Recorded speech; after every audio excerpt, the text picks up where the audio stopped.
말씀입니다. 빌립보서 2장 28절부터 30절의 말씀입니다.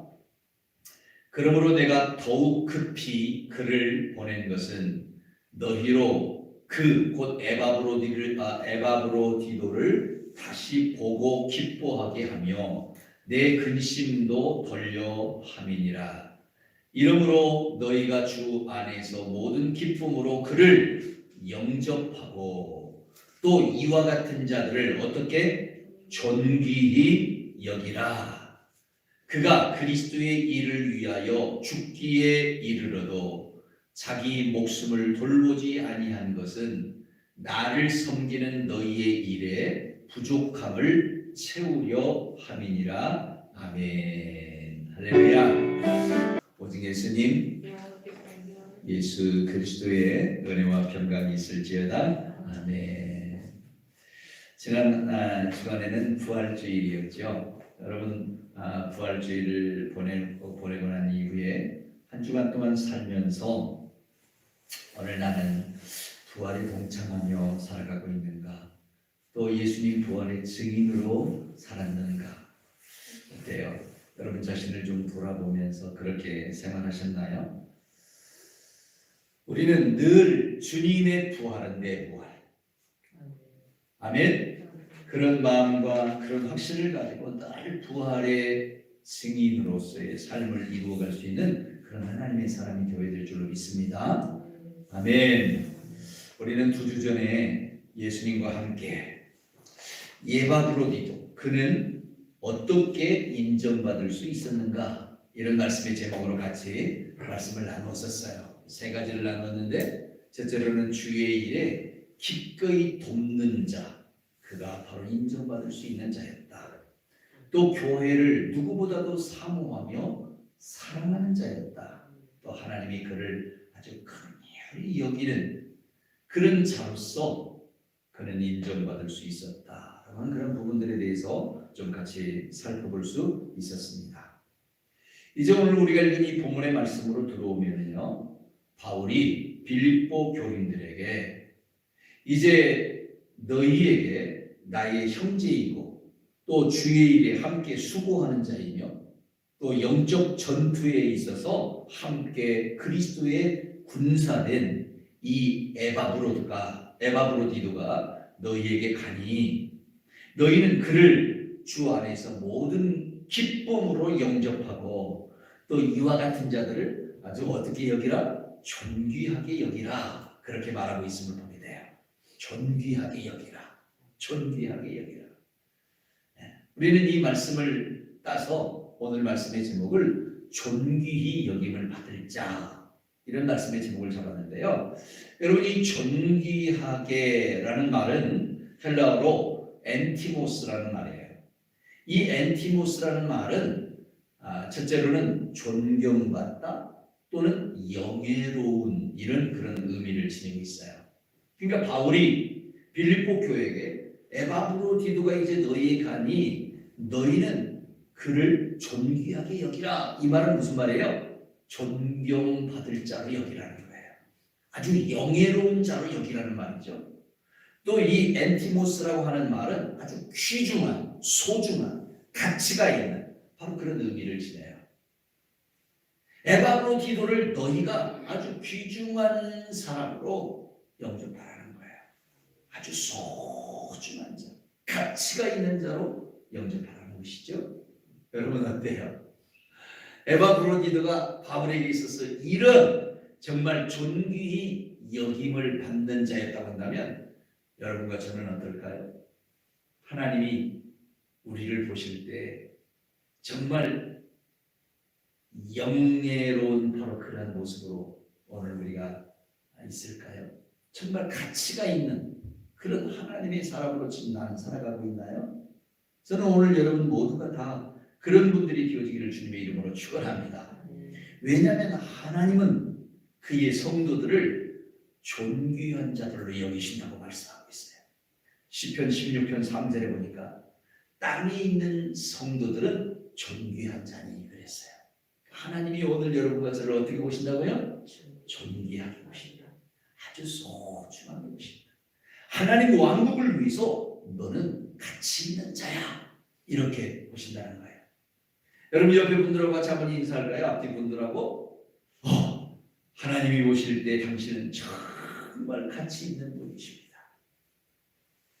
아니 해주라니까요. 네. 보지만 말고. 네. 자, 한번 같이 해봅시다. 시작. 하나님이 보실 때 당신은 정말 가치 있는 분이십니다. 정말 존귀한 분이십니다. 하나님이 보실 때 당신은 정말 소중한 분이십니다. 할렐루야.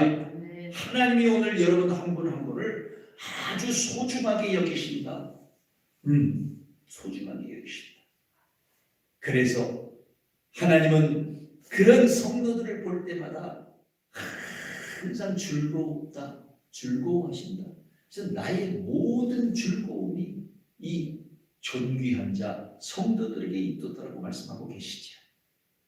사랑하는 성도 여러분, 정말 오늘 여러분과 제가 하나님의 이 존귀함의 범주 아래 들어가 있는 그런 성도들이 되기를 주님의 이름으로 축원합니다. 무엇보다도 주님이 오시는 그날 존귀한 주의 자녀들이 되어서 주님 앞에 설 수 있는 오늘 저와 여러분이 교회만 되겠습니다. 또한 날마다 우리가 살아가는 모든 삶의 삶 속에서 존귀하게 여김을 받는 그런 하나님의 사람들이 되어야 될 줄로 믿습니다. 그렇다고 한다면 오늘 우리는 이 말씀을 통해서 에바브로디도가 어떻게 존귀하게 여김을 받을 자가 되었는가라고 하는 그런 부분을 통해서 나도 하나님 앞에서 이렇게 살면 정말 하나님이 존귀하게 여겨주시겠구나. 나를 아주 소중하게 여겨주시겠구나.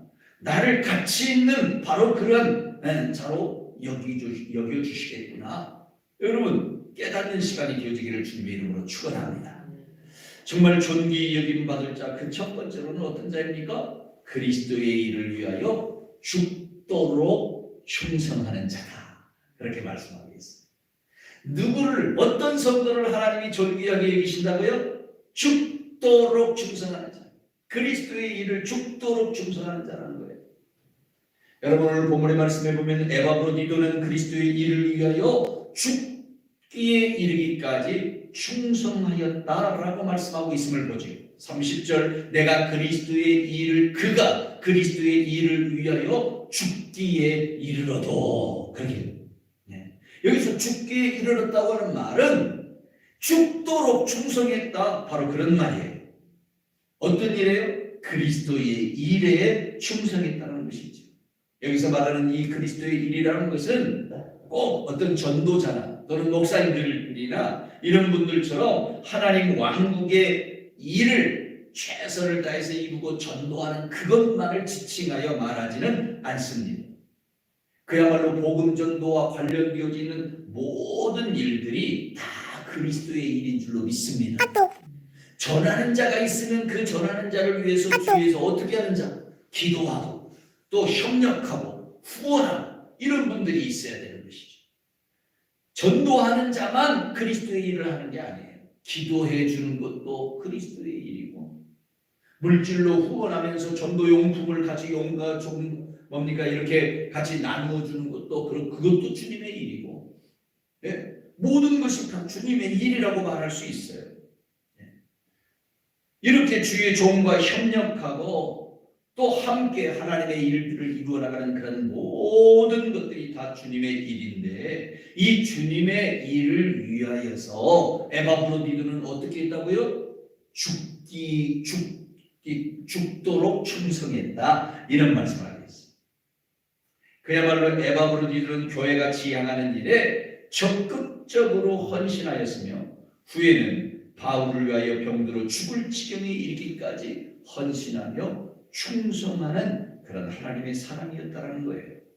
자, 이 일에는 에바브로디도의 마음속에 바로 이런 의식이 있었을까요? 주님의 일이 곧 내 일이다. 한번 여러분 다짐하듯이 한번 자기 일 가슴에 손을 한번 해봐요. 주님의 일이 곧 내 일이다. 주님의 일이 곧 내 일이다. 그래. 우리는 매 순간순간의 삶을 살아가면서 주님의 일이 누구 일이라고요? 내 일. 주님의 일은 주님의 일이고 내 일이 내 일은 내 일이고 따로따로 가면 따로국밥이 아니라 주님의 일이 내 일이고 내 일이 곧 주님의 일이 될 수 있어요. 그러기 위해서 우리는 늘 주님의 말씀에 합당한 그런 모든 모습들을 깨달아 알아야 되고 하나님이 원하시는 그런 일들을 마치 내 일처럼 최선을 다해서 죽도록 충성할 수 있는 바로 그런 모습이 되어져야만 된다는 것입니다. 왜 그럴까요? 바로 우리는 주님의 것이기 때문이에요. 주님께서 여러분과 저에게 말씀하시듯 너는 내 것이다. 우리가 누구 것이라고요? 주님의 것이라고요. 주님의 것이기 때문에 주님의 일은 곧 내 일이고 그 주님의 일을 위해서는 살기도 하고 때로는 죽기도 해야 된다는 사실이에요. 사도 바울은 로마서 14장 8절에서 이런 고백을 합니다. 우리가 살아도 주를 위하여 살고 죽어도 주를 위하여 죽나니 그러므로 사나 죽으나 우리가 누구의 것이다? 주의 것이다. 할렐루야. 오늘 나는 주의 것이기에 내가 죽도록 충성할 수 있는 그런 하나님의 사람이 되어야 된다는 것이죠. 여러분, 초대교회 7개 교회들 가운데에서 그야말로 큰 칭찬도 받지 못했지만 책망을 받지 않은 교회가 하나 있어요. 이 교회의 이름은 바로 서문학교회인데 이 서문학교회를 향한 주님의 음성이 요한계시록 2장 10절에 기록되어져 있어요. 이 말씀을 잠깐 보면 너는 장차 받을 고난을 두려워하지 말라. 볼지어다 마귀가 너희 가운데서 몇 사람을 오게 던져 시험을 받게 하리니 너희가 10일 동안 환난을 받으리라. 여러분, 이 10일이라는 기간은 짧은 기간이라고 생각하지 마세요. 하루가 천년 같고 천년이 하루 같을 수도 있으니까. 근데 실제로 교회의 역사를 보면 이 서문학 교회가 큰 어려움을 겪습니다. 그 어려움을 그저 하루 이틀 열흘 받고 끝나는 게 아니라 무려 10년간에 걸쳐서 받아요. 네. 물론 수십 년, 수백 년의 그런 세월들 동안 이런 고난은 계속 되어져 왔지만 극한 환난입니다. 극한 환난을 10년 동안 받게 되죠. 그러나 이런 사실들에 대해서 성령님은 미리 서문학 교회에 경고하듯이 말합니다. 너희가 10일 동안 환난을 받으리라. 그러나 그럼에도 불구하고 네가 어떻게 하라고요? 죽도록 충성하라. 그러면 내가 생명의 관을 너에게 주리라고 말하고 있어요. 여기서 관이라고 하는 것은 왕관을 의미합니다. 생명의 왕관을 내가 너에게 주겠다라고 말씀하는 것이죠. 여러분, 우리가 우리의 인생 속에 때로 고난이 찾아올 수 있습니다. 어떤 환난이 찾아올 수 있습니다. 하지만 그 고난과 환난 중에도 주의 일이 곧 내 일이다. 할렐루야. 이런 확신을 가지고 우리가 죽도록 충성하는 자가 되어질 때 그런 주님께서 우리를 외면하지 아니하시고 우리에게 생명의 왕관을 주신다는 사실을 여러분 기억하시기를 주의 이름으로 축원합니다. 그리고 때로 어렵고 힘든 그런 순간일지라도 그래서 내일 하기도 바쁠지라도 주님의 일에 한번 열심을 내십시오. 주님의 일에 충성하십시오. 죽도록 충성하는 자가 되어오십시오. 그러면 주님께서 여러분을 분명하게 우뚝 세워주시되 생명의 왕관을 주시기까지 놀라운 은혜로 역사하여 주실 줄로 믿습니다. 바울은 이런 사실들을 너무나도 잘 알았습니다. 그러기 때문에 그는 예수님을 믿기 전에는 그리스도와 교회를 탄압하는 그런 인생을 살았지만 예수님을 믿고 난 이후에는 오직 예수님과 교회만을 위하여 살았던 사실을 우리가 성경을 통해서 보게 되는데 그는 예수님을 위해서 사는 삶, 교회를 위해서 살아가는 그런 삶을 살면서 숱한 탄압과 고통을 겪어야 했습니다. 고린도후서 11장 23절부터 30절까지의 말씀에 보면 그들이 그리스도의 종이냐? 내가 정신없는 것 같이 말하지만 나는 더욱 그러다. 그들이 그리스도의 종이면 나는 더욱 그리스도의 종이다. 그런데 주님의 종인 내가 겪은 일들을 너희가 한번 들어볼래? 하면서 나열되어지는 말이 내가 더 많이 수고했고 매도 헤아릴 수 없이 맞았고 더 빈번히 감옥에 갇혔고 죽을 고비를 여러 번 당하였으니 유대인들로부터 40에 하나 뺀 매, 그러니까 39대의 매를 맞았다는 거예요. 네. 여러분, 이런 일들이 바울에게 수도 없이 일어납니다. 그러나 그럼에도 불구하고 바울은 주님의 일이 곧 내 일이기에, 교회의 일이 곧 내 일이기에 바울은 서슴지 아니하고 고난과 고통과 핍박을 당하면서도 끊임없이 죽도록 충성한 줄로 믿습니다. 계속해서 볼까요? 네. 5번의 뭔가 이 39번씩 맞는 매를 5번이나 맞았대요. 5번이나. 또 3번은 몽둥이로 맞았대요. 1번은 돌로 맞았고요. 배를 타고 전도여행을 하다가 3번 파선을 당했고요. 하루 밤 낮을 깊은 바다에서 보냈대요. 그러니까 물에 빠졌다니 바다에 빠져가지고 깊은 바다에서 보냈습니다. 여러 번 여행하는 중에 강의 위험과 강도의 위험과 동족으로부터의 위험과 이방인들로부터의 위험과 성으로부터의 위험과 광야에서의 위험, 이런 각가지 모든 위험을 받았다는 거예요. 그리고 더 나아가 볼까요? 바다에서의 위험과 거짓 형제들 가운데서의 위험을 당하였음에 수고하고 애쓰며 여러 번 자지도 못하고 배고프며 목마르고 여러 번 금식하며 춥고 어떻게 했다고요? 헐벗었다며. 그런데 이건 아무것도 아니에요. 이렇게 핍박당하고 고난당하고 했지만 그러나 이 모든 것들보다 바울의 마음속에 더 큰 염려가 있었어요. 그것은 바로 무엇에 관한 염려라? 교회에 관한 염려라.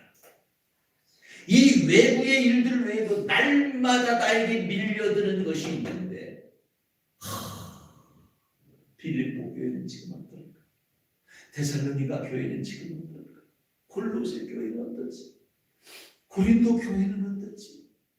이렇게 다 교회에 대한 염려로 바울의 마음이 한철이나 상심했답니다. 사랑하는 성도 여러분, 그러나 그럼에도 불구하고 바울은 이 모든 일들에 있어서 그리스도의 일을 위하여, 교회의 일을 위하여 한 번도 멈추지 않았어요. 한 번도 포기하지 않았어요. 오히려 죽도록 충성한 줄로 믿습니다. 아멘. 하나님께서 어떤 분들을 존귀하게 여기실까요? 오늘도 마찬가지입니다. 주님의 일을 위하여 죽도록 충성하는 자를 주님은 찾고 계시고 그런 성도들을 존귀하게 여기신다는 사실을 기억하십시오. 땅에 있는 성도들은 존귀한 자다. 그러니 땅에 있는 모든 성도들은 다 주님이 존귀하게 여길까요? 아니에요. 특별히 어떤 분들을 더 존귀하게 여길까요? 죽도록 충성하는 주님의 일을 위하여, 교회를 위하여 죽도록 충성하는 자를 주님은 존귀하게 여긴다. 할렐루야. 두 번째로, 그렇다고 한다면 이런 그리스도의 일을 위하여 죽도록 충성하는 자가 어느 정도까지 충성해야 될까요? 어느 정도까지? 오늘 성경 본문의 말씀해 보니까 주의 일을 자기 목숨보다 더 귀하게 여겨야 된다고 말씀합니다. 주님이 존귀하게 여기는 자는요, 주님의 일을 내 목숨, 자기 목숨보다 더 귀하게 여기는 자라는 말하고 있어요. 여러분 30절에 말씀해 보니까 자기 목숨을 돌보지 아니했다. 누가 그랬다는 거예요? 에바브로디도가 그랬다는 거예요. 에바브로디도가 자기 목숨도 돌보지 않고 나를 위해서 죽도록 헌신하고 충성했는데, 또 주를 위해서, 또 교회를 위해서 그렇게 죽도록 충성하고 헌신했는데, 너희는 이제 그가 돌아가거든 그를 존귀하게 여겨줘라. 그를 기쁘게 영접하고 존귀한 자로 그렇게 여겨주라고 당부하고 있는 모습을 보게 되는 것이죠. 여러분 성경 빌립보서 2장에 보면 바로 이런 에바브로디도의 헌신에 대해서 잘 말씀하고 있는데, 에바브로디도는 자기 목숨을 돌보지 아니했다고 말씀하고 있습니다. 마치 자기의 생애를 걸고 앞뒤를 재거나 돌아볼 겨를도 없이 아주 전적으로 헌신했다는 사실이에요.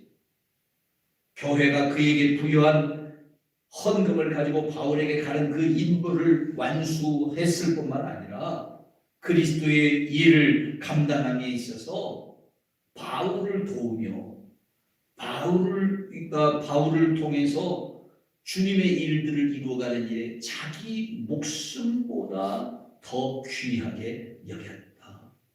어느 정도까지에 이르도록요?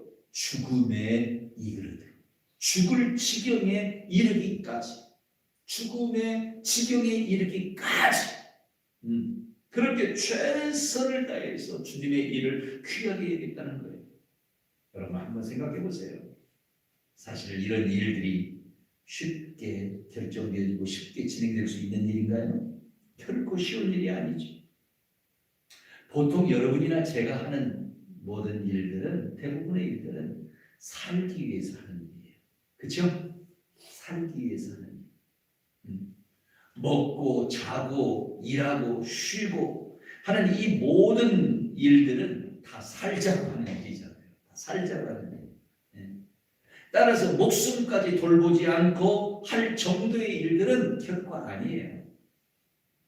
그런데 에바브로 마치 죽기 살기로 주님의 일에 헌신하고 충성하는 모습을 우리가 성경을 통해서 보게 돼요. 자기 몸에 병이 들어와가지고 쓰러지기까지 그는 그렇게 주의 일에 헌신했다는 것이죠. 여러분 중에 어떤 분은 이런 생각을 아니 주님의 일을 하는데 아니 하나님 일을 하는데 왜 병이 들어야 돼요? 그렇게 생각하시는 분이 있을지 몰라요. 물론 하나님께서 그들의 마음과 그들의 삶과 그들의 건강과 그들의 육신을 책임져 주실 것입니다. 하지만 에바브로디토는 어떤 성도들은 자기의 몸을 돌보지 않은 채 자기 몸을 돌보는 것보다 하나님의 일을 더 귀하게 여겼다. 죽을 지경에 이르기까지 헌신했다. 주님이 어찌 그런 성도들을 존귀하게 여기지 않겠습니까? 그런 사람들의 그런 성도들에 대해서 땅에 있는 성도는 존귀한 자라고 시편 16편 3절은 말씀하고 있는 거예요.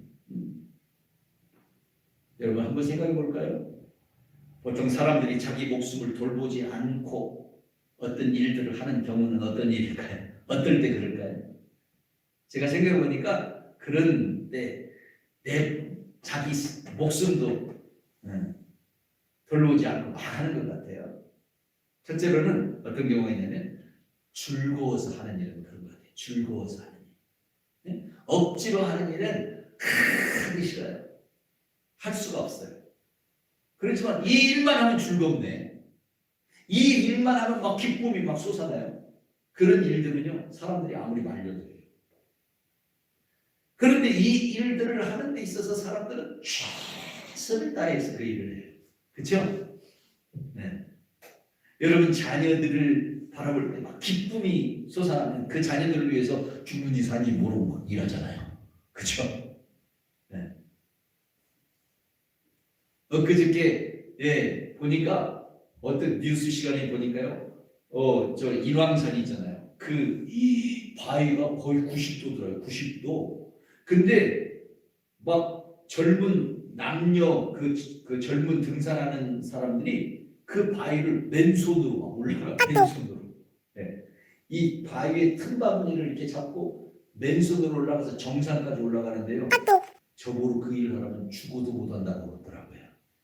근데 이 사람들은 줄 하나 이렇게 의지하고 그냥 줄이 끌어올리는 게 아니라 자기 맨손으로 막 올라가더라니까요. 얼마나 후들거렸을까요? 그러나 그럼에도 불구하고 자기들의 소중한 시간을 써서 그 일들을 하는 이 사람들의 이유가 뭘까요? 그 일을 하면 즐거우니까 하는 거예요. 기쁘니까 하는 거예요. 여러분 주님의 일을 하는 것이 즐거워 보세요.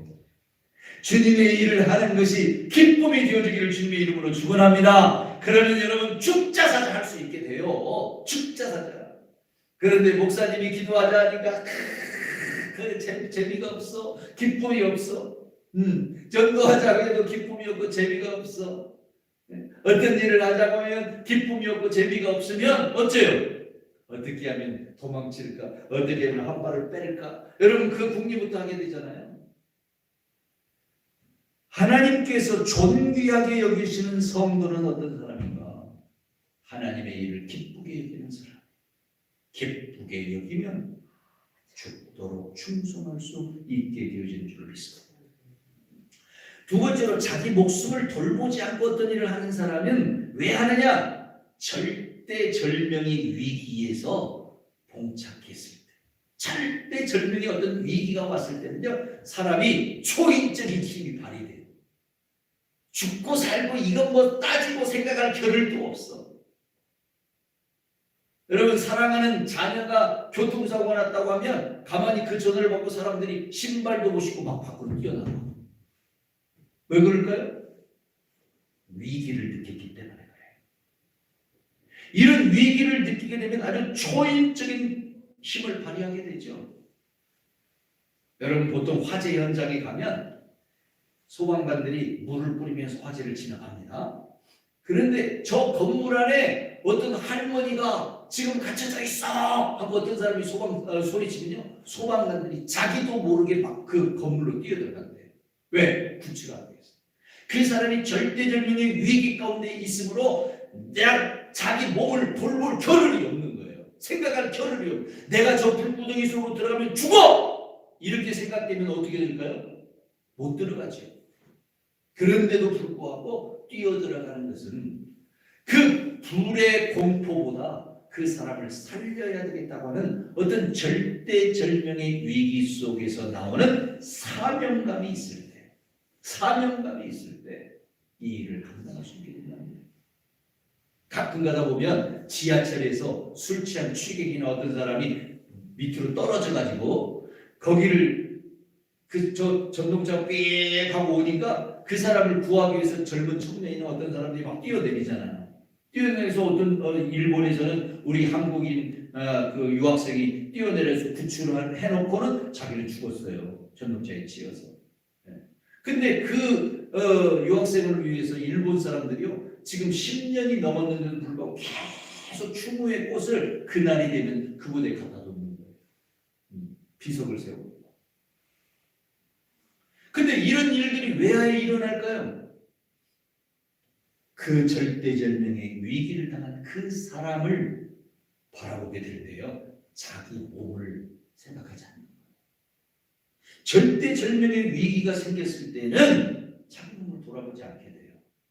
여러분, 오늘날 우리가 살아가는 이 시대는 절대절명의 위기의 시대예요. 복음이 위기고 교회가 위기고 기독교가 위기의 시대예요. 이런 위기의 시대 속에서 정말 기도로 이 교회를 구하고 성도를 구하고 주님의 복음을 전할 바로 그런 사람들을 주님은 찾고 계세요. 그런데 우리가 왜 주님의 일에 죽도록 충성하지 못하는가? 왜 우리가 자기 목숨보다도 주님의 일을 더 귀하게 여기지 못하는가? 위기의식이 없기 때문에 그래요. 위기의식. 여러분, 이 위기의식을 느끼는 몇몇 목사님들이 함께 기도하기 위해서 기도를 시작하고 있어요.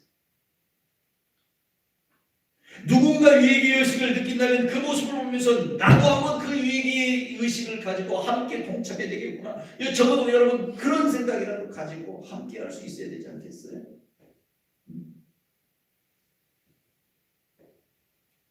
위기의식이 있는 사람은요, 자기 목숨을 돌보잖아. 마지막 세 번째로 어떤 사람이 자기 목숨을 돌보지 않는가? 소명을 가지고 있는 사람. 소명. 사명이 아니라 소명. 이 소명은 어떤 소명인가요? 하나님께서 나를 부르셨다라고 하는 소명이에요. 하나님께서 나를 부르심으로 즐거움으로 그 일에 동참하게 될 때 우리는 초자연적인 힘을 다하여서 주님이 허락하신 그 일들을 감당할 수 있게 되는 거예요. 한번 생각해 보세요. 선교사님들이 열악한 환경 속으로 뛰어들어가서 복음을 전하는 것은 무엇 때문이에요? 하나님이 나를 부르셨다라고 하는 바로 그런 소명 때문이에요. 이런 소명을 가지게 될 때 자기 목숨을 돌보지 않고 뛰어드는 것이죠. 바울이 아까 우리가 읽었던 성경의 말씀처럼 수도 없이 매를 맞고 수도 없이 죽을 고비를 넘기고 수도 없이 맹수의 입을 닫고 칼에 맞고 돌에 맞고 온갖 고통과 괴로움을 당하면서도 그 일에 전적으로 헌신할 수 있었던 것은 무엇 때문인가요? 하나님이 나를 부르셨다라고 하는 소명의식 때문인 것이지. 목회가 그렇고요.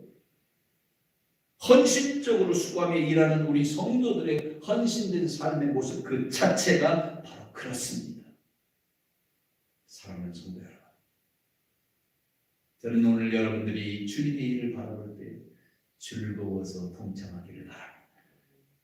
때로는 위기의식을 가지고 우리가 주님의 교회를 바라보고 주님의 일을 바라볼 수 있기를 바랍니다. 이것도 저것도 아니라면 하나님이 나를 부르셨다라고 하는 소명의식을 한번 가져보시기 바랍니다.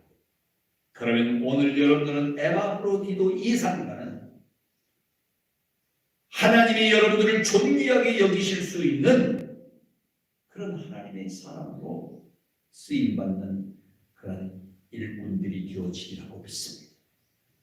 바울은 복음 전도를 위해서 자기 생명까지도 조금 더 귀한 것으로 여기지 아니했다고 사도행전 20장 24절은 말씀하고 있고요.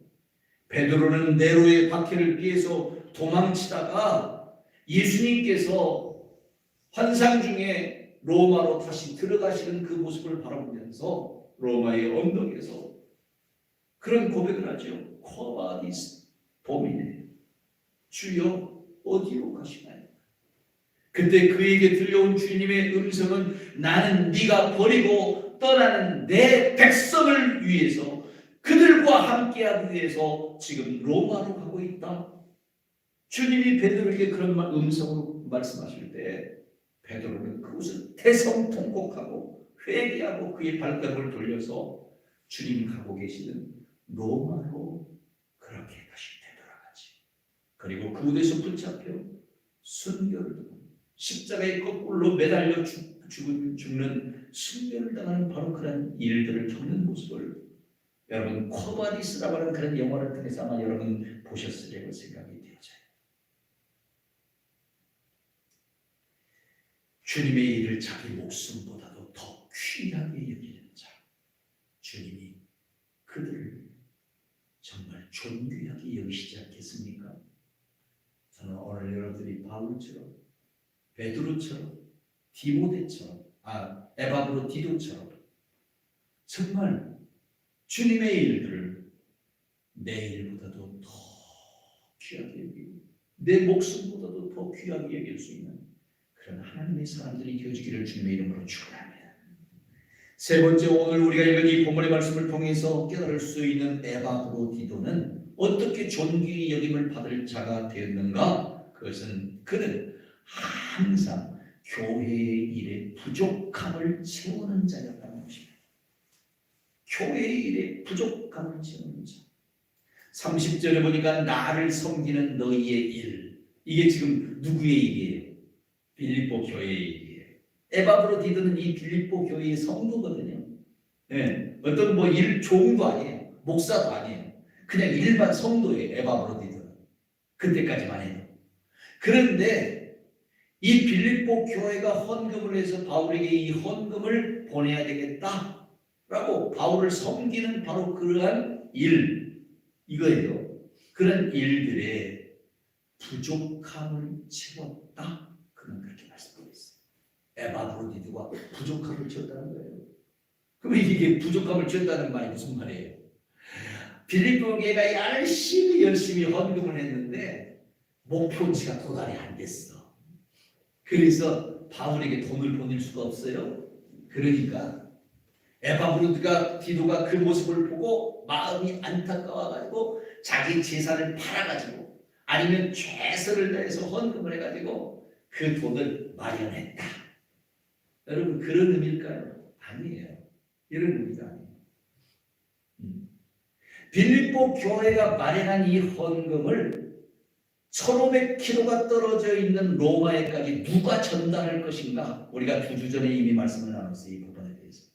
이게 문제였던 거예요. 그런데 이 일에 자원에서 나선 사람이 있어요. 그가 바로 에바브로디도죠. 빌립보 교회의 입장에서는 그들이 최선을 다했지만 그리고 섬기기 위해서 온 힘을 기울였지만 부족한 것이 있었다는 거예요. 부족한 것.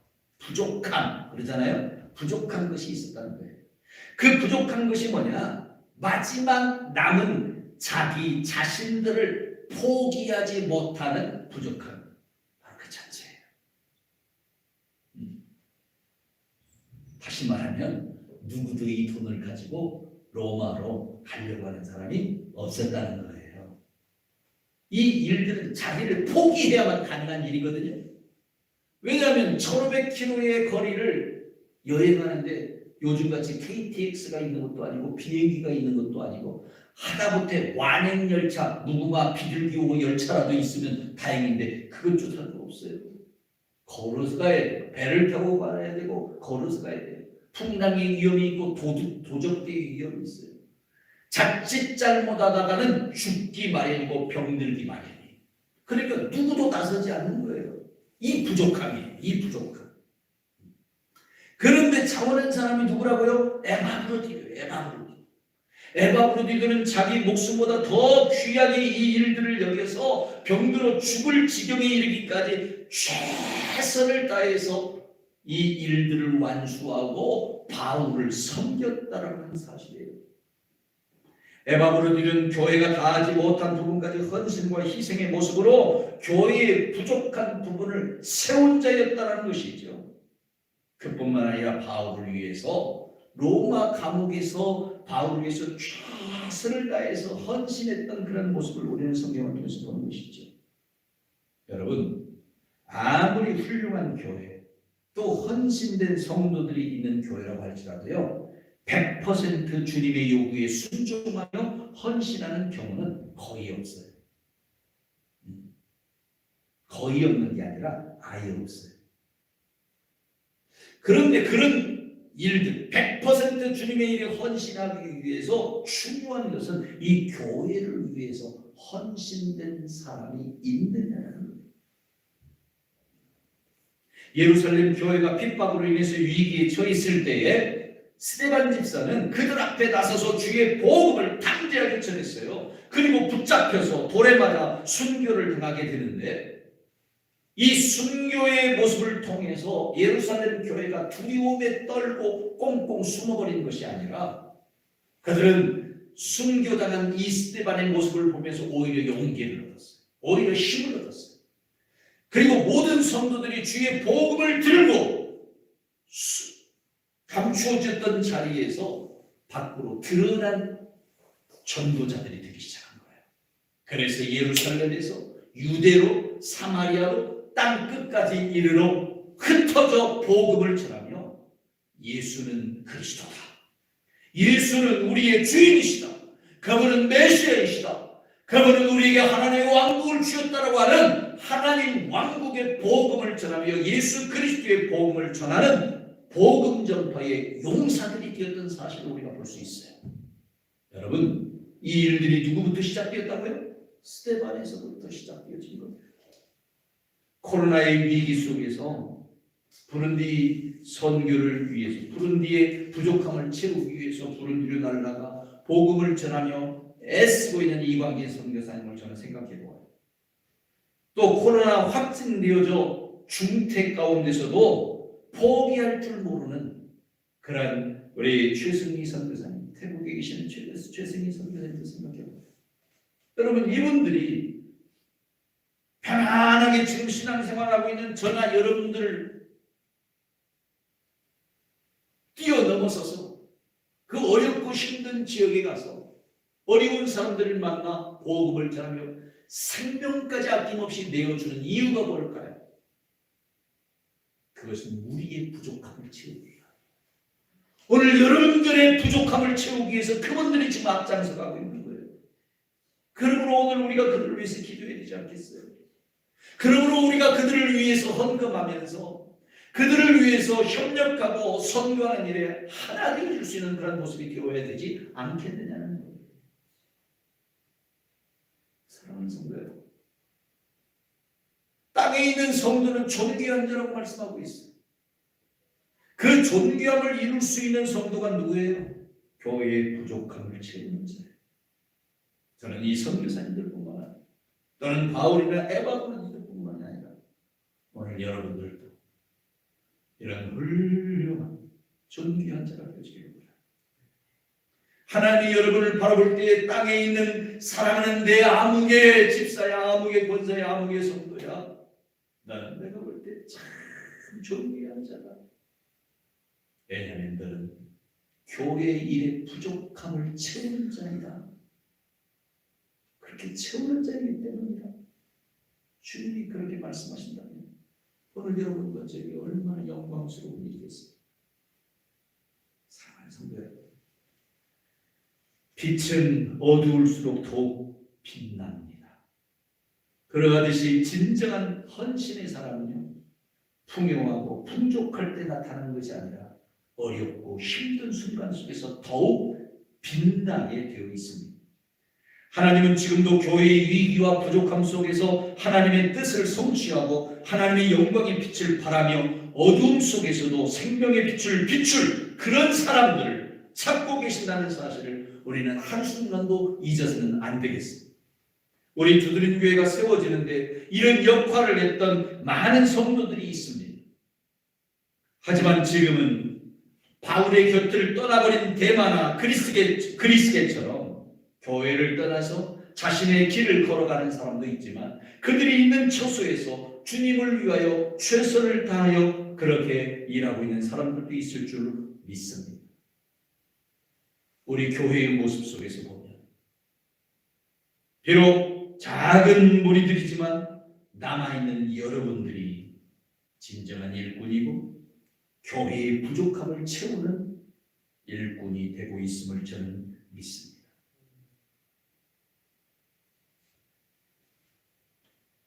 지금까지 교회가 세워져 나오면서 주님의 몸된 일들 또한 그 일들을 이루어가며 부족함을 채웠던 그런 많은 성도들, 우리 안수 집사님이나 권사님들이나 집사님들이나 우리 성도님 모두가 하나님 앞에서 아주 소중한 교회의 충성된 일꾼들이며 교회와 하나님의 왕국의 일의 부족함을 채우는 헌신된 그런 일꾼들인 줄로 저는 믿습니다.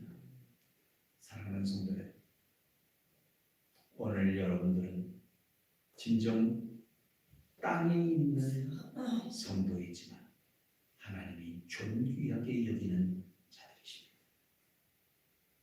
하나님이 나를 지금 존귀하게 여기고 있으니 내가 여기까지는 됐다라고 생각하지는 않으시죠? 오늘 여러분 우리 다시 한번 힘을 내십시오. 우리의 부족함을 채우기 위해서 그리고 그것들을 통해서 존귀하게 여기는 자가 되어지기 위해서 그리스도의 일에 다시 한번 죽도록 충성할 것을 결단하는 저와 여러분이 되십시오. 주님의 일을 내 목숨보다도 더 귀하게 여길 줄 아는 바로 그런 하나님의 사람들이 되십시오. 항상 교회 일에 부족함을 채울 수 있는 에바브로티도와 같은 그런 하나님의 사람들이 되십시다. 하나님께서 그런 여러분들을 존귀한 자라 여겨주시고 주님이 이 땅에 오시는 바로 그날 가장 앞서 여러분들을 만나주시고 가장 아름다운 곳으로 여러분들을 인도해 주실 줄로 믿습니다. 기도하겠습니다. 참으로 좋으신 아버지 하나님 고맙고 감사합니다. 오늘 이 귀한 시간도 저희들을 주의 전으로 인도하시고 이 자리에서 주시는 귀한 말씀을 통하여 존귀하게 여김을 받을 자 누구인가. 오늘 에바브로디도를 통해서 깨닫게 한 세 가지의 모습들 저희의 마음속에 다시 한번 새깁니다. 주님이 이 말씀 붙들고 이 땅에 살아가는 동안 주님이 존귀하게 여기는 자로 살게 하시고 이 땅을 떠나는 그날 주님의 영접을 받아서 하나님 왕국에서 존귀한 자로 우뚝 세워질 수 있는 오늘 우리 모두가 될 수 있도록 축복하여 주시옵소서. 예수 그리스도의 이름으로 감사하며 기도드리사옵나이다. 아멘.